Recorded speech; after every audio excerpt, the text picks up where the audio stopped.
الصلاة والسلام على أشرف الأنبياء وسيد المرسلين سيدنا ونبينا وشفيعنا وحبيبنا مصطفانا محمد بلغ الرسالة وأدى الأمانة ونصح للأمة وكشف الأمة وجاهد بالله حق جهاده وتركنا على المحجة البيضاء ليلها كنهارها لا يزيغ عنها إلا هالك وعلى آله وأصحابه ومن تبعهم بإحسان إلى يوم الدين أما بعد فيا عباد الله الحاضرون أوصيكم ونفسي أولا بتقوى الله فاتقوا الله تعالى حق تقاته ولا تموتن إلا وأنتم مسلمون فقد قال الله تعالى في محكم التنزيل وفرقانه المجيد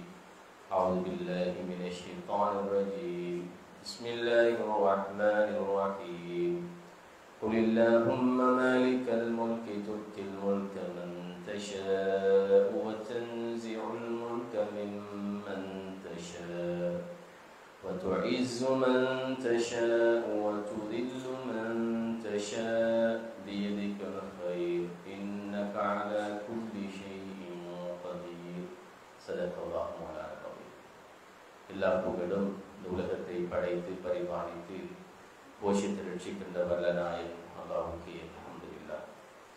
ஸலவாத்தும் ஸலாமும் பெருமானார் முஹம்மது முஸ்தபா ஸல்லல்லாஹு அலைஹி வஸல்லம் அவர்கள் மீதும் அவர்களை அடியேற்றி வாழ்ந்த சஹாபாக்கள், தாபிஈன்கள், தபா தாபிஈன்கள், மறுமை நாள் வரைக்கும் யாரெல்லாம் அல்லாஹ்வுடைய இந்த தீனின் வளர்ச்சிக்காக முயற்சிக்காக உழைக்கின்றார்களோ பாடுபடுகின்றார்களோ அவர்கள் எல்லோர் மீதும் என்றென்றும் உண்டாகட்டும் என்று அல்லாஹ்வை பிரார்த்தித்தவராக செய்தில் ஐயாம் புனித வெள்ளிக்கிழமை தினம் அல்லாஹ்வுடைய மாளிகையில் குத்பா பிரசங்கத்தை செவிமடுப்பதற்காக ஒன்று கூடியிருக்கின்ற அல்லாஹ்வின் நல்லடியார்களே, அன்பின் சகோதரர்களே, எல்லா சந்தர்ப்பங்களிலும் அல்லாஹ்வை அஞ்சி வாழ்ந்து கொள்ளும்படியும் அவன் எங்களுடைய வாழ்க்கையில் எவற்றையெல்லாம் எடுத்து நடக்கும்படி ஏவி இருக்கிறானோ முடிந்த அளவு அவற்றை எடுத்து நடக்கும்படியும் எந்த விடயங்களை தவிர்த்து கொள்ளும்படி விலக்கி இருக்கிறானோ முற்றுமுழுதாக அவற்றை தவிர்த்து கொள்ளும்படியும் முதலில் எனக்கும் அடுத்து உங்களுக்கும் வசியத்தை செய்கின்றேன், அன்பு கட்டளையிடுகின்றேன். பெருமதிப்புக்குரிய பெரியோர்களே, அல்லாஹ்வின் நல்லடியார்களே, அல்லாஹ்வுடைய ஏற்பாட்டினால் எங்களுடைய நாட்டிலே ஒரு மாற்றத்தை நாம் கண்டு கொண்டிருக்கின்றோம். நாம் வாழுகின்ற நாடு ஒரு வளமான நாடு. இந்த நாட்டை நாம் சரியாக நேசிப்பது, நாம் வாழ்வதற்கும் நமது எதிர்கால சந்ததியினர் வாழ்வதற்கும் ஏற்ற வகையில் அந்த நாட்டை கட்டமைத்து உருவாக்கி எடுக்க வேண்டிய பொறுப்பு எங்கள் எல்லோருக்கும் இருக்கிறது. அன்புக்குரிய சகோதரர்களே, நாங்கள் வாழுகின்ற தாய் நாட்டை நேசிப்பதை, அந்த நாட்டை வளப்படுத்தி எடுப்பதை இஸ்லாம் எங்களுடைய முக்கியமான ஒரு அம்சமாக கடமையாக சொல்லியிருக்கிறது. அந்த வகையிலே தான் நாம் இந்த நாட்டிலே சிறுபான்மையினராக வாழ்ந்தாலும் இந்த நாடு எங்களுக்குரியது. எங்களுடைய பிள்ளைகள் இந்த நாட்டிலே வாழப்போகின்றார்கள்.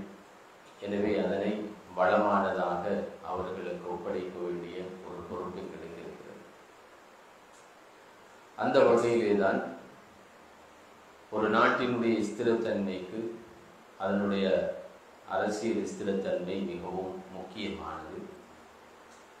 அதனை நேற்று நாட்டு மக்கள் தெளிவாக வழங்கியிருக்கிறார்கள். அன்புக்குரிய சகோதரர்களை, இந்த சந்தர்ப்பத்தில் சில முக்கியமான விடயங்களை மக்களாகிய நாம் எவ்வாறு நடந்து கொள்ள வேண்டும் இப்படியான கட்டங்களிலே என்பதை பற்றி ஒரு சில விடயங்களை உங்களோடு பகிர்ந்து கொள்ளலாம் என நினைக்கின்றேன் இன்ஷா அல்லாஹ். முதலாவது, தேர்தல் நடந்து முடிவடைந்து பெறுபவர்கள் வெளியாகிக் கொண்டிருக்கின்ற இந்த சூழலிலே ஆட்சி அதிகாரத்தை வழங்குபவன், அதனை புடுங்கி எடுப்பவன் அல்லாஹ் என்பதை நாம் எல்லோரும் உறுதியாக நம்பவும். குலில்லாஹும்ம மாலிகல் முல்க் துத்தில் முல்க மன் தஷா வ தன்ஸிஉல் முல்க மிம்மன் தஷா. நபியே, நீங்கள் சொல்லுங்கள், இறைவா, நீதான் மாலிக்குல் முல்க், அரசர்களுக்கெல்லாம் அரசன் நீதான். துத்தில் முல்க மன் தஷா, நீ விரும்புகின்றவர்களுக்கு அதிகாரத்தை கொடுக்கிறாய். வ தன்ஸிஉல் முல்க மிம்மன் தஷா, நீ விரும்புகின்றவர்களிடத்திலே இருந்து அதனை புடுங்கி எடுக்கிறாய், அதனை கலட்டி எடுக்கிறாய். வ துஇஸ்ஸு மன் தஷா வ துதில்லு மன் தஷா, நீ விரும்பியவர்களை கண்ணியப்படுத்துகிறாய், நீ விரும்பியவர்களை நீ இழிவுபடுத்துகிறாய். இன்னக அலா குல்லி ஷைஇன் கதீர், நீ யாவற்றின் மீதும் சக்தி உள்ளவர். அன்புக்குரிய சகோதரர்களே, இங்கு ஆட்சி அதிகாரத்தை கொடுப்பவன் அல்லாஹ். அதனை நாங்கள் மனப்பூர்வமாக ஈமான் கொள்ளவர்கள். நாம் ஒவ்வொருவரும் ஒவ்வொரு கட்சிக்காக, ஒவ்வொரு தனி மனிதர்களுக்காக வேலை செய்திருப்போம், உழைத்திருப்போம். அவர்கள் அதிகாரத்தில் இருக்க வேண்டும் என்று விரும்பி இருப்போம். அப்படியான எண்ணத்திலே தான் போட்டியும் விட்டிருப்போம். ஆனால் அல்லாஹு தஆலா இந்த முறை யாருக்கு நாடி இருக்கிறானோ அவர்களுக்கு அதனை கொடுத்திருக்கிறான். யாரெல்லாம் அங்கு இருக்கக்கூடாது என்று விரும்பி இருக்கிறானோ அவர்களிடத்திலே இருந்து அதனை கழட்டி எடுத்திருக்கின்றான். அன்புக்குரிய சகோதரர்களே, இந்த இடத்தில் நாம் அல்லாஹ்வுடைய இந்த தீர்ப்பை, அல்லாஹ்வுடைய இந்த கதரை ஏற்றுக்கொள்ள வேண்டும்.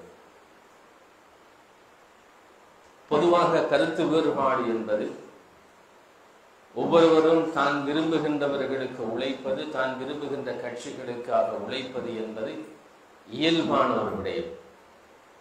எனவே அந்த இயல்பான விடயத்தை யாரும் யாருக்கும் திணிக்கவோ, யாருடைய கருத்து சுதந்திரத்தையும் யாரும் மலினப்படுத்தவோ வேண்டிய தேவையில்லை. ஒவ்வொருவரும் தான் விரும்பிய மனிதர்கள் வர வேண்டும் என்பதற்காக உழைத்திருக்கிறோம். தான் விரும்பிய கட்சிக்காக பாடுபட்டிருக்கின்றோம். ஒருவர் வென்றிருக்கிறார், ஒருவர் தோற்றிருக்கிறார். இது அல்லாஹ்வுடைய தீர்ப்பாக நாங்கள் ஏற்றுக்கொண்டு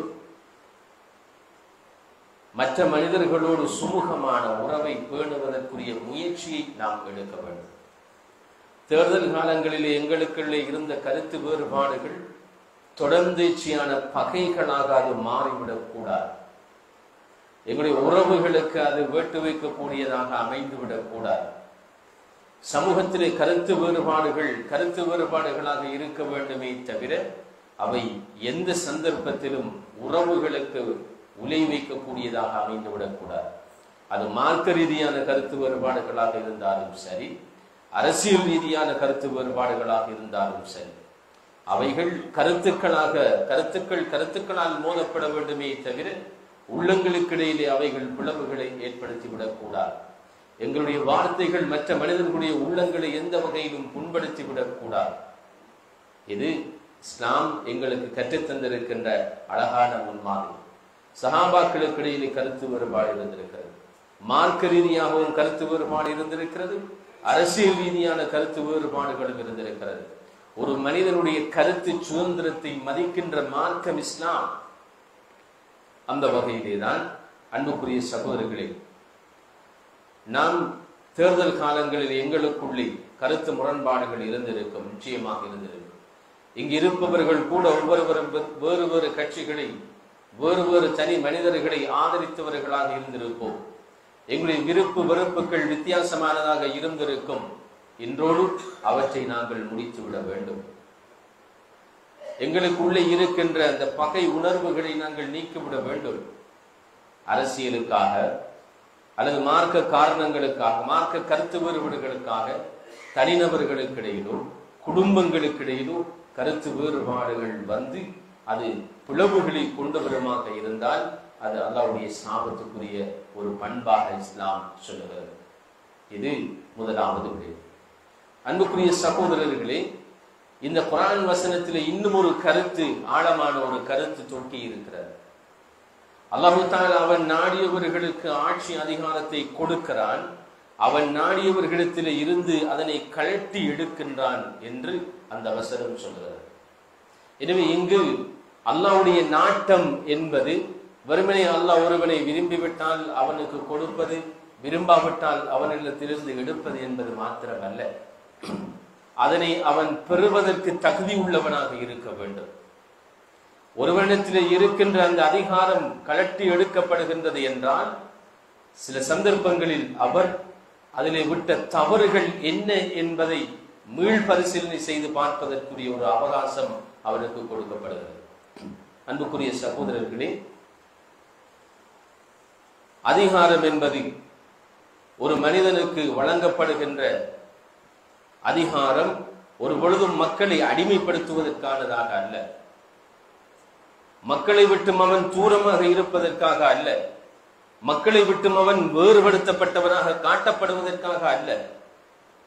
அதிகாரம் என்பது அல்லது தலைமைத்துவம் என்பது மக்களுக்கானது. பதவிகள் எப்பொழுதும் மக்களுக்கானது, மக்களுக்கு சேவை செய்வதற்காகவே தவிர அந்த பதவிகள் ஒரு பொழுதும் தன்னை அலங்கரித்துக் கொள்வதற்காக அல்ல என்பதை அதிகாரத்தில் இருப்பவர்கள் அல்லது பதவியில் இருந்து அதனை இழந்தவர்கள் சிந்திக்க வேண்டும் என்பதை அந்த குர்ஆன் வசனம் சூட்சுமமாக எங்களுக்கு சொல்கிறது. அன்புக்குரிய சகோதரர்களே, தோற்று போனவர்கள் கட்டாயம் சிந்திக்க வேண்டும். இந்த நாட்டிலே பல ஆண்டு காலமாக அதிகாரத்தில் இருந்த நூற்றுக்கணக்கானவர்கள் தோல்வியை தழுவி இருக்கிறார்கள். அதனுடைய பொருள் அவர்கள் மக்களுடைய வெறுப்பை சம்பாதித்திருக்கிறார்கள். அதனுடைய பொருள் அவர்கள் மக்களோடு மக்களாக இருக்கவில்லை. அவர்கள் அதிகாரத்தை பெற்றுக்கொண்டு அதிகாரிகளாக இருந்தார்களே தவிர மக்களுக்கு ஊழியம் செய்ய வந்தவர்கள் என்ற எண்ணம் அவர்களிடத்திலே இருக்கவில்லை. ரசூலுல்லாஹி ஸல்லல்லாஹு அலைஹி வஸல்லம் அவர்கள் ஒரு நாள் சஹாபாக்களோடு ஒரு சுற்றுப்பிரயாணம் செல்கிறார். சமைப்பதற்கான நேரம் வருகிறது. அந்த நேரத்திலே ஒரு சஹாபி சொல்கிறார், ஆட்டை அறுப்பதற்காக தயாராகின்ற பொழுது ஒரு சஹாபி சொல்கிறார்கள், வஅலைய ஸபஹா, நான் அந்த ஆட்டை அறுக்கின்ற பொறுப்பு என்னுடைய. மற்ற சஹாபி சொன்னார்கள், வஅலைய ஸல்ஹுஹா, அந்த ஆட்டை உரித்து வெட்டி எடுக்கின்ற பொறுப்பு எனக்குரியது. இப்படி ஒவ்வொருவரும் நான் இதை செய்கின்றேன், நான் இதை செய்கின்றேன் என்று வேலைகளை பங்கிட்டுக் கொண்டிருக்கிறார்கள். அந்த சந்தர்ப்பத்திலே ரசூலுல்லாஹி ஸல்லல்லாஹு அலைஹி வஸல்லம் அவர்கள் சொன்னார்கள், நான் விறகு புரக்கி கொண்டு வருகிறேன். அப்பொழுது சஹாபாக்கள் சொன்னார்கள், அல்லாஹ்வுடைய தூதரே, நீங்கள் வேலை செய்ய போகிறீர்களா? நீங்கள் விறகு சேகரிக்க போகிறீர்களா? நாங்கள் தானே உங்களுக்கு சேவகம் செய்வதற்காக இருக்கிறோம், நாங்கள் தானே உங்களுடைய பணிகளை, பொறுப்புகளை, உங்களுடைய வேலைகளை செய்து தருவதற்கு வந்திருக்கிறோம். நீங்கள் இருங்கள், உட்கார்ந்திருங்கள், நாங்கள் இந்த வேலைகளை செய்கின்றோம் என்று சொன்னதற்கு ஸல்லல்லாஹு அலைஹி வஸல்லம் அவர்கள் சொன்னார்கள், உங்களுக்கு மத்தியில் என்னை வேறுபடுத்தி காட்டுவதற்கு நான் விரும்பவில்லை, நானும் உங்களில் ஒருவன் தான். அவர்களுடைய அந்தஸ்து வேறு, ஸல்லல்லாஹு அலைஹி வஸல்லம் அவருடைய தரஜா என்பது வேறு. ஆனால் மனிதம் என்று வருகின்ற பொழுது அவர்கள் தன்னை வித்தியாசப்படுத்தி காட்ட விரும்பவில்லை.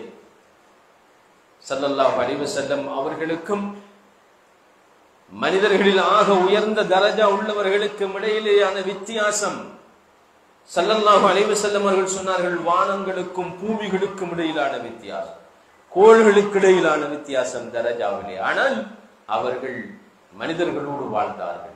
தான் பொறுப்பாளர் என்பதற்காக, தான் தலைவர் என்பதற்காக, தான் ஒரு நபி என்பதற்காக தன்னை அவர்கள் மக்களை விட்டும் தூரமாக்கி இருக்கவில்லை.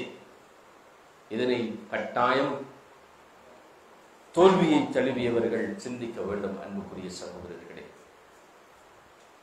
எனவே இந்த வசனம் எங்களுக்கு சொல்லுகின்ற கருத்து, வதன்ஸிஉல் முல்க மிம்மன் தஷா, அவன் நாடியவர்களிடத்திலே இருந்து அதிகாரங்களை பிடுங்கி எடுக்கின்றான் என்றால் அல்லாஹ் தஆலா அவர்களிடத்திலே கொடுத்தான், அதனை அவர்கள் சரியாக நிறைவேற்றவில்லை, அதனால் அவர்களிடத்திலே இருந்து கழற்றி எடுத்திருக்கின்றான் என்பதும் அதிலே ஒரு பொருளாக இருக்கிறது. எனவே கதா கதிரோடு மட்டும் அவற்றை நாங்கள் நிறுத்தி விடாமல் தங்களை பற்றி ஒரு மீள் பரிசீலனையை செய்வதற்குரிய ஒரு வாய்ப்பாகவும் இதனை பயன்படுத்திக் கொள்ள வேண்டும். இது முதலாவது. இரண்டாவது விடயம், அன்புக்குரிய பெரியோர்களே, சகோதரர்களே, இப்பொழுது இந்த நாட்டிலே ஏற்பட்டிருக்கின்ற மாற்றம் இதோடு நாங்கள் வென்றுவிட்டோம். கிட்டத்தட்ட 75-76 வருடங்களாக இந்த நாட்டிலே இருந்த ஊழல்கள், அநியாயங்கள் ஒழிக்கப்பட்டு விட்டன. இதோடு எங்களுடைய பணிகள் முடிவடைந்து விட்டது என்று நாம் ஒதுங்கிக் கொள்ள முடியாது. இதற்கு பிறகுதான் எங்களுடைய பணி ஆரம்பமாகிறது. தெரிவோடு மாத்திரம் நாங்கள் நின்று விடாமல் தெரிவு செய்யப்பட்டவர்கள் சரியாக இயங்குகின்றார்களா என்பதை அவதானிக்கின்ற பொறுப்பும் மக்களாக எங்களுக்குரியது. இந்த நாடு எங்களுக்குரியது, அரசியல்வாதிகளுக்குரியது அல்ல, அதிகாரிகளுக்குரியது அல்ல. இந்த நாட்டிலே வாழுகின்ற மக்களுக்குரியது இந்த நாடு. எனவே நாம் நியமித்தவர்கள் சரியாக நடக்கின்றார்களா என்பதை கட்டாயம் பரீட்சித்து பார்க்க வேண்டும். அன்புக்குரிய சகோதரர்களே, அபூபக்கர் ரலியல்லாஹு அன்ஹு அவர்கள் கலீஃபாவாக நியமிக்கப்பட்டார்கள். நியமிக்கப்பட்டதும் அவர்கள் ஆற்றிய முதலாவது உரை, அழுது அழுது பெரிய ஒரு பொறுப்பை, அமானிதத்தை நீங்கள் எனக்கு தந்திருக்கிறீர்கள். உல்லீது அலைக்கும் லஸ்து பிகைரிக்கும், உங்களுக்காக நான் நியமிக்கப்பட்டிருக்கிறேன். ஒரு பாரிய பொறுப்பு எனக்கு ஒப்படைக்கப்பட்டிருக்கிறது. ஆனால் லஸ்து பிகைரிக்கும், உங்களை விட நான் சிறந்தவன் அல்ல. அதற்காக அல்ல என்னிடத்திலே நீங்கள் இந்த பறவை ஒப்படைத்திருப்பது. நான் சரியாக நடக்கின்ற வரைக்கும், நல்ல விடயங்களை ஏவுகின்ற வரைக்கும் நீங்கள் கட்டுப்படுங்கள். நான் தவறான வழியிலே செல்வதை நீங்கள் கண்டால் என்னை நீங்கள் நெறிப்படுத்துங்கள் என்றுதான் அபூபக்கர் சித்திக் ரலியல்லாஹு அன்ஹு அவர்கள் சொன்னார். இதுதான் மக்களுடைய பொறுப்பு. தலைவர்களை நியமித்து விட்டோம், ஆட்சியாளர்களை நியமித்து விட்டோம், நாங்கள் பாராளுமன்றத்திற்கு எங்களுடைய பிரதிநிதிகளை அனுப்பிவிட்டோம், இதோடு எங்களுடைய கடமை முடிவடைவது என்பது அல்ல. கட்டாயம் அவர்களை நாம் கேள்வி கேட்க வேண்டும், அவர்களுடைய செயல்பாடுகளை அவதானிக்க வேண்டும், தேவை ஏற்படுகின்ற பொழுது அவற்றை நாம் விமர்சிக்க வேண்டும்.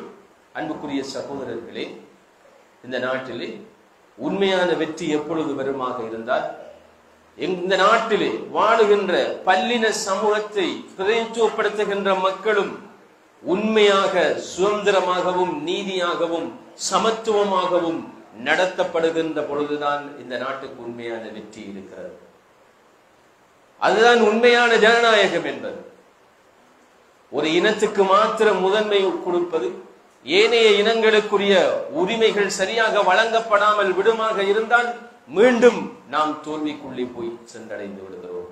எனவேதான் இந்த நாட்டில் இப்பொழுது பெறப்பட்டிருக்கின்ற வெற்றி எல்லா மனிதர்களும் சமமாக நடத்தப்படுவதற்குரிய வெற்றியாக மாறும் வரைக்கும் நாம் வெற்றி கொண்டாட்டங்களை மேற்கொள்ள வேண்டிய எந்த தேவையும் இல்லை. அன்புக்குரிய சகோதரர்களே, அழகான ஒரு வளமான நாடு இந்த அளவு தூரம் குட்டிச்சுவராகி போயிருப்பதற்கு, பொருளாதார ரீதியாக மிகவும் நெருக்கடியான நிலைமைகளை சந்திப்பதற்கும் மிக முக்கியமான காரணங்களில் ஒன்று இங்கு ஏற்படுத்தப்பட்ட இன முரண்பாடுகள், ஏற்றத்தாழ்வுகள், சமமின்மை. இதுதான் பிரதானமான காரணம். எனவேதான் இப்பொழுது தெரிவு செய்யப்பட்டிருக்கின்ற ஆட்சியாளர்கள், நாம் தெரிவு செய்திருக்கின்ற எங்களுடைய பிரதிநிதிகள் இதற்காக உழைக்க வேண்டும். நாம் எல்லோரும் இதற்காக உழைக்க வேண்டும். இந்த நாட்டிலே சமத்துவம் மேலோங்க வேண்டும். எல்லோரும் சமமானவர்கள், எல்லோரும் மனிதர்கள் என்ற பார்வையில் இந்த நாட்டு மக்கள் வாழ வேண்டும். பாருங்கள், அபிவிருத்தி அடைந்த நாடுகள் என்று சொல்லுவோம், ஐரோப்பிய நாடுகளாக இருக்கலாம், அல்லது சிங்கப்பூரை அடிக்கடி நாங்கள் பேசுவதுண்டு. அங்கு நீங்கள் எந்த மதத்தை சேர்ந்தவர்கள் என்று கூட கேட்பதில்லை, பெயர் என்ன என்பது கூட கேட்பதில்லை. அந்த அளவு தூரம் அந்த மக்கள் பண்படுத்தப்பட்டிருக்கிறார்கள். ஐரோப்பிய நாடுகளிலும் கூட இனவாதம் இருக்கிறது, நிறபேதம் இருக்கிறது. ஆனால் அவற்றை அவர்கள் வெளிப்படுத்த முடியாத அளவுக்கு சட்டங்கள் இருக்கப்பட்டிருக்கிறது. அப்படியான ஒரு நிலை எங்களுடைய நாட்டில் உருவாக்கப்பட வேண்டும். மீண்டும் இனவாதம் தலை தூக்குகின்ற ஒரு நிலை எங்களுடைய நாட்டிற்கு வரக்கூடாது. வருவதற்கு வந்திருக்கின்ற ஆட்சியாளர்களோ புதிய பிரதிநிதிகளோ அதற்கு அனுமதிக்க கூடாத ஒரு சூழலை உருவாக்க வேண்டும். சகோதரர்களே, நாங்கள் தான் அதனை உருவாக்க வேண்டியவர்கள். நாம் எந்த சந்தர்ப்பத்திலும் எங்களுடைய சமூகத்தை பற்றி மாத்திரம் அல்லது எங்களுடைய இனத்தை பற்றி மாத்திரம் சிந்திப்பவர்களாக இல்லாமல், இந்த நாட்டு மக்கள் எல்லோரும் நாட்டை பற்றி சிந்திக்கக்கூடியவர்களாக உருவாக்கப்பட வேண்டிய தேவை இருக்கிறது. ரசூலுல்லாஹி ஸல்லல்லாஹு அலைஹி வஸல்லம் அவர்கள் அதனை மதீனாவிலே உருவாக்கி காட்டினார்கள். அதுதான் மதீனா சாசனம் என்பது.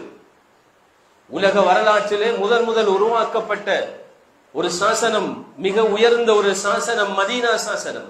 மதீனாவிலே வாழ்ந்த முஸ்லிம்கள், முஸ்லிம் அல்லாதவர்கள் எல்லோரையும் ஒன்றிணைத்து நாம் எல்லோரும் இந்த நாட்டு மக்கள் என்ற உணர்வை ஏற்படுத்துகின்ற வகையில் ரசூலுல்லாஹி ஸல்லல்லாஹு அலைஹி வஸல்லம் அவர்கள் அப்படியான ஒரு நிலையை உருவாக்கினார்கள். அன்புக்குரிய சகோதரர்கள், இது முதலாவது. இரண்டாவது, நாம் செய்ய வேண்டிய முக்கியமான கடமை, எங்களுடைய பிரதிநிதிகளிடத்திலே கேட்க வேண்டிய முக்கியமான கேள்வி அல்லது அவர்களுக்கு நாம் கொடுக்க வேண்டிய அழுத்தம், இன்று இந்த நாடு எதிர்கொண்டிருக்கின்ற பொருளாதார ரீதியான சீர்கேட்டிலிருந்து அல்லது பின்தங்கிய நிலையிலிருந்து இந்த நாட்டை மீட்டெடுப்பதற்குரிய முயற்சிகள் முன்னெடுக்கப்பட வேண்டும். அன்புக்குரிய சகோதரர்களே, வளமுள்ள ஒரு நாடு என்பது எங்கள் எல்லோருக்கும் தெரியும். சூழவர கிட்டத்தட்ட 1500 கிலோமீட்டர் பரப்பளவை கொண்ட கடல் வளம் இருக்கின்ற நாடு. 2 மில்லியன் ஹெக்டேர் விவசாய நிலங்களை கொண்ட நாடு எங்களுடைய நாடு. உணவு தேவைக்கு யாரிடத்திலும் கையெந்த தேவை இல்லாத அளவுக்கு போதுமான வளங்களை அல்லாஹ் தஆலா எங்களிடத்திலே தந்திருக்கிறார். நிலத்தை தோண்டினால் தேவையான கனிப்பொருட்கள் வருகிறது. ஒரு பிரதேசத்திலே மாணிக்கக்கல் வருகிறது, இன்னொரு பிரதேசத்திலே காரியம் வருகிறது, இன்னொரு பிரதேசத்திலே இல்மனைட் வருகிறது. தேவையான வளங்களை அல்லாஹ் தஆலா இந்த நாட்டுக்கு தந்திருக்கின்ற நிலையிலும் நாம் மங்குரூட் அடைந்த ஒரு நாடாக வருவதற்கு 2 முக்கியமான காரணம். ஒன்று, ஒழுங்கான ஒரு பொருளாதார கொள்கை இந்த நாட்டில் இருந்த ஆட்சியாளரிடத்திலே இருக்கவில்லை. இப்பொழுது வந்திருக்கின்ற ஆட்சியாளர்கள், நாம் அனுப்பி இருக்கின்ற பிரதிநிதிகள் ஒரு சிறந்த ஒரு பொருளாதார கொள்கை, இந்த நாட்டுக்குரிய ஒரு பொருளாதார கொள்கையை ஏற்படுத்தி கொடுக்கக்கூடிய வகையில் நாம் அவர்களுக்குரிய அழுத்தத்தை கொடுக்க வேண்டிய தேவை இருக்கிறது. இந்த நாடு உற்பத்தி செய்யக்கூடிய நாடாக மாற்றப்பட வேண்டும், இறக்குமதிக்கு பதிலாக. இந்த நாட்டிலே உள்ள வளங்கள் சரியாக முகாமை செய்யப்பட வேண்டும். சகோதரர்களே, இது சரியான ஒரு பொருளாதார கொள்கை உருவாக்கப்படுவதற்குரிய அழுத்தத்தை நாட்டு மக்கள் இந்த நாட்டில் உள்ள ஆட்சியாளர்களுக்கு கொடுக்க வேண்டும். இரண்டாவது, ஊழல். ஊழல் தான் மிகப்பெரிய ஒரு பொருளாதார நெருக்கடிக்கு காரணமாக அமைந்திருக்கிறது. அதிகாரத்தில் இருப்பவர்கள் துஷ்பிரயோகம் செய்கின்ற அளவுக்கு, எங்களுடைய வரி பணங்களை துஷ்பிரயோகம் செய்கின்ற அளவுக்கு அதனை யாரும் தட்டி கேட்க முடியாத ஒரு சூழல் இந்த நாட்டிலே இருந்திருக்கிறது. அதனாலே தான் அவர்கள் அந்த அளவு தூரம் ஊழல் செய்திருக்கிறார்கள். சிந்தித்து பாருங்கள். சுகாதாரத்துறை என்பது மனிதனுடைய உயிரை காப்பாற்றுவதற்காக, மனிதனுடைய ஆரோக்கியத்தோடு தொடர்பான ஒரு துறை. அந்த சுகாதாரத்துறை மனிதனுடைய உயிரோடு கூட விளையாடுகின்ற அளவுக்கு மனிதாபிமானம் இல்லாத பிரதிநிதிகளை நாங்கள் தான் தெரிவு செய்து அனுப்பியிருந்தோம். பிரதிநிதிகள் ஒரு பொழுதும் அவர்களாக வானத்திலிருந்து வந்து பாராளுமன்றம் செல்லவில்லை. நாங்கள் தான் எங்களுடைய புள்ளடிகள் மூலமாக அவர்களை தெரிவு செய்து அனுப்பி இருந்தோம். ஆனால் உங்களுக்கு தெரியும், கடந்த வருடம் கிட்டத்தட்ட 19,000க்கும் மேற்பட்ட புற்றுநோயாளர்கள் மரணிப்பதற்கு காரணமாக அமைந்தது தரமற்ற மருந்துகள் கொள்வனவு செய்யப்பட்டது. எந்த அளவு தூரம் அரக்கர்களாக அவர்கள் இருந்திருக்கிறார்கள், எந்த அளவு தூரம் மனிதாபிமானமற்றவர்களை நாங்கள் தெரிவு செய்து இந்த நாட்டு மக்கள் அனுப்பி இருக்கிறார்கள் என்பதை பற்றி சிந்தித்து பாருங்கள். அன்புக்குரிய சகோதரர்களே, நெல் உற்பத்தி செய்யப்படுகின்ற நாடு எங்களுடைய நாடு. கிட்டத்தட்ட 2 மில்லியன் ஹெக்டேர் நெல் வயல்கள் இருக்கின்ற நாடு. அன்புக்குரிய சகோதரர்களே, எங்களுடைய நாட்டிலே உற்பத்தி செய்கின்ற நெல் தாராளமாக எங்களுக்கு போகும். மேலதிகமாக உற்பத்தி செய்யக்கூடிய வளம் இந்த நாட்டிலே இருக்கிறது. ஆனால் அரிசிக்கு தட்டுப்பாடு என்று சொல்கிறோம். அரிசியை இறக்குமதி செய்கிறோம். எந்த இடத்திலே நாங்கள் நிலத்திலே ஒரு துளையை போட்டு சோளனை போட்டால் சோளன் வளரக்கூடிய நாடு. ஆனால் கடந்த வருடத்துக்கு முந்தைய வருடம் 50,000 மெட்ரிக் டன் சோளன் இறக்குமதி செய்திருக்கிறோம் எங்களுடைய நாட்டில். எவ்வளவு பெரிய அநியாயங்கள் நடந்திருக்கிறது, எவ்வளவு பெரிய ஊழல்கள் நடந்திருக்கின்றது என்பதை பற்றி சிந்தித்து பாருங்கள். கடந்த காலங்களிலே அன்புக்குரிய சகோதரர்களே, அரசாங்கத்தினால் நெல் கொள்வனவு செய்யக்கூடிய சபைகள் இருக்கிறது, உங்களுக்கு தெரியும். அதற்குரிய சம்பளம், அதில் இருக்கின்ற உத்தியோகத்தர்களுக்கு கொடுக்கப்படுகின்ற சம்பளம் அரசாங்கம் திரைசேரியில் இருந்து கொடுக்கிறது, அமைச்சுக்கள் கொடுக்கிறது. அதனுடைய சேமிக்கின்ற இடங்கள், கபடாக்கள் அரசாங்கத்துடைய பராமரிப்பின் கீழே இருக்கிறது. அப்படி இருந்தும் நெல் கொள்வனவு செய்கின்ற சபைகள் மூலமாக 27,000 மில்லியன் ரூபாய்கள் நஷ்டம் காட்டப்பட்டிருக்கிறது. இவை எல்லாவற்றையும் பார்த்து கொண்டு அதனை ஆமோதித்துக் கொண்டிருந்த நாங்கள் இருக்கின்றோமே, நாங்கள் தான் இங்கு குற்றவாளிகள். எனவேதான் இந்த கலாச்சாரம் ஒழிக்கப்பட வேண்டுமாக இருந்தால் நாங்கள் அனுப்பிய பிரதிநிதிகளை நாம் கேள்விக்குட்படுத்த வேண்டும். அன்புக்குரிய சகோதரர்களே, உமர் ரலியல்லாஹு அன்ஹு அவருடைய காலத்திலே சஅத் இப்னு அபி வக்காஸ் ரலியல்லாஹு அன்ஹு அவர்கள் எகிப்துக்கு கவர்னராக நியமிக்கப்பட்டார்கள். நியமிக்கப்பட்ட பொழுது அவர்கள் கொஞ்சம் வசதியாக வாழ்வது மக்களுடைய கண்ணுக்கு பட்டது. அது அவருடைய உழைப்பு, அவருடைய முயற்சியானால் மக்கள் அதனை அவதானித்துக் கொண்டிருந்தார்கள். அவதானித்துக் கொண்டிருந்த மக்கள் ஒரு முறை கலீஃபாவிடத்திலே முறையிட்டார்கள், அவருடைய வாழ்க்கை முறையிலே ஏதோ ஒரு வித்தியாசம் விளங்குகின்றது என்று. உடனே உமர் ரலியல்லாஹு அன்ஹு அவர்களுக்கு கடிதம் எழுதுகிறார்கள், உங்களிடத்தில் இருக்கின்ற அனைத்து செல்வங்களிலும் அரைவாசியை நீங்கள் பைத்துல் மாலுக்கு அனுப்புங்கள். அப்பொழுது சஅத் இப்னு அபி வக்காஸ் ரலியல்லாஹு அன்ஹு அவர்கள் அந்த அவரிடத்தில் இருந்த சொத்துக்களில் அரைவாசியை அப்படியே பைத்துல் மாலுக்கு அவர்கள் அனுப்புகிறார்கள். அதில் ஒரு செருப்பும் இருந்தது. அப்பொழுது அவர்கள் கேட்கிறார்கள், ஏன் ஒரு செருப்பை நீங்கள் அனுப்பியிருந்தீர்கள்? அப்பொழுதுதான் சஅத் இப்னு அபி வக்காஸ் ரலியல்லாஹு அன்ஹு அவர்கள் சொன்னார்கள், நீங்கள் என்னிடத்தில் இருக்கின்ற எல்லாவற்றிலும் அரைவாசியை கேட்டிருந்தீர்கள், அதில்தான் என்னுடைய பாதரட்சையில் ஒன்றை உங்களுக்கு அனுப்பி இருக்கின்றேன், பைத்துல் மாலுக்கு நான் அனுப்பி இருக்கின்றேன் என்று சொன்னார். அந்த அளவுக்கு மக்களும் அதிலே விழிப்பாக இருந்தார்கள். ஆட்சியாளர்களும் தாம் கணக்கு காட்ட வேண்டியவர்கள், பொறுப்பு சொல்ல வேண்டியவர்கள் என்ற உணர்வு அவர்களுக்கு இருந்தது. எப்பொழுது அந்த உணர்வு வரும் என்றால் மக்கள் விழிப்பாக இருக்கின்ற பொழுதுதான். எனவேதான் அன்புக்குரிய சகோதரர்களே, கிட்டத்தட்ட 75-76 வருட காலம் இந்த நாட்டு மக்கள் நாங்கள் உறங்கிவிட்டோம் அல்லது பராமுகமாக இருந்து விட்டோம். இனிமேல் நாங்கள் பராமுகமாக இருக்கக்கூடாது. நாம் அனுப்பிய பிரதிநிதிகளிடத்திலே கேள்வி கேட்க வேண்டும். அவர்கள் எங்களுக்கு பொறுப்பு சொல்லக்கூடியவர்களாக அவர்களை நாங்கள் மாற்ற வேண்டும். அவர்கள் எங்களுடைய அதிகாரிகள் அல்ல, அவர்கள் எங்களுக்கு சேவகம் செய்பவர்கள் என்கின்ற மனோநிலை உருவாக்கப்பட வேண்டும். அப்பொழுதுதான் இந்த நாட்டிலே ஒரு நல்ல மாற்றத்தை நாங்கள் காண முடியும். எங்களுடைய பிள்ளைகளுக்கு, எதிர்கால சந்ததிக்கு இந்த நாட்டை ஒரு சிறந்த நாடாக, நல்ல ஒரு கலாச்சாரம் கட்டியெழுப்பப்பட்ட நிலையில் அவர்களுக்கு கையளிக்க முடியும். அந்த வகையில் அன்புக்குரிய சகோதரர்களே, இப்பொழுது அல்லாஹ்வுடைய உதவியினால் ஏற்பட்டிருக்கின்ற இந்த மாற்றம் சீரான ஒரு மாற்றமாக இருக்க வேண்டுமாக இருந்தால் இந்த விடயங்களிலே நாம் கவனம் செலுத்த வேண்டும். ஒன்றில் மக்கள், இந்த நாட்டு மக்கள் எல்லோரும் சமமாக சமத்துவமாக நடத்தப்படுகின்ற ஒரு சூழல் உருவாக்கப்பட வேண்டும். யாரும் யாரையும் விட உயர்ந்தவரோ, யாரும் யாரையும் விட உரிமைகள் கூட பெறக்கூடியவர்களோ என்பதற்கு அப்பால் இந்த நாட்டில் உள்ள எல்லா மக்களும் சமமானவர்களே. எல்லோருக்கும் இந்த நாடு சமமான உரிமைகளை வழங்குவதற்கு போதுமானது, பொருத்தமானது என்ற நிலை உருவாக்கப்பட வேண்டும். இரண்டாவது, இந்த நாட்டு மக்கள் தலை நிமிர்ந்து வாழக்கூடிய வகையில் பொருளாதாரம் கட்டியெழுப்பப்பட வேண்டும். அதற்கு ஏற்ற ஒரு பொருளாதார கொள்கை உருவாக்கப்படுவதோடு ஊழல்கள் அற்ற ஒரு நாடாக இந்த நாடு மாற வேண்டும். இந்த இரண்டு விடயங்களிலும் நாங்கள் தான் கவனம் செலுத்த வேண்டும். அனுப்பியவர்கள் தான் இதில் இந்த விடயத்தில் விழிப்பாக இருக்க வேண்டும். இதைத்தான் எங்களுடைய மார்க்கமும் எங்களுக்கு வழிகாட்டுகின்றது. அந்த வகையில் அல்லாஹ் தஆலா இந்த நாட்டிலே சிறந்த ஒரு மாற்றத்தை ஏற்படுத்துவானாக. யா அல்லாஹ், எங்களுடைய பாவங்களை மன்னிப்பாயாக.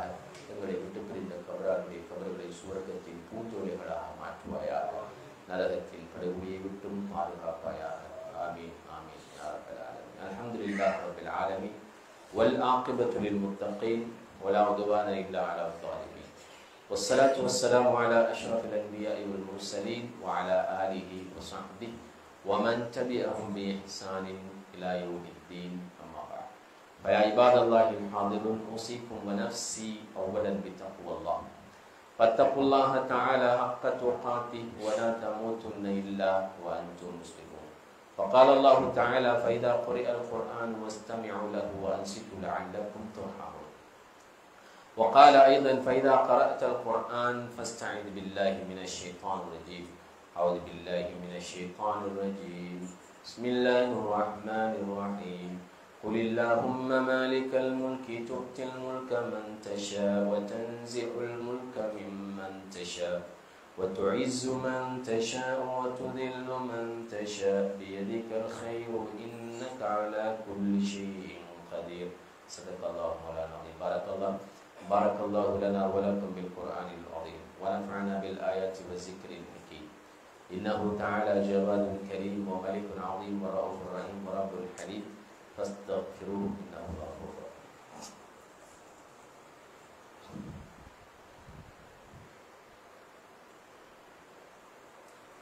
الحمد لله نحمده ونستعينه ونستغفره ونستهديه ونعوذ بالله من شرور أنفسنا ومن سيئات أعمالنا إنه من يهده الله فلا مضل له ومن يضلله فلا هادي له أشهد أن لا إله إلا الله وحده لا شريك له وأشهد أن محمدا عبده ورسوله اللهم صل على عبدك ورسولك سيدنا محمد وعلى آله وأصحابه والتابعين أما بعد يا أيها المسلمون اتقوا الله تعالى وحافظوا على أوامر الله وأطيعوا الله والرسول لعلكم ترحمون وصونوا ألسنتكم عن اللغو والإثم والآثام فإن وقعتم في ذنوب فبادروا إلى التوبة منها وإن مالت نفوسكم من المعاصي فاصرفوها عنها واحذروا البغي والحقد والحسد وعليكم بالصدق والنصيحة لإخوانكم المسلمين وأحسنوا إن الله يحب المحسنين وتعاونوا على البر والتقوى ولا تعاونوا على الإثم والعدوان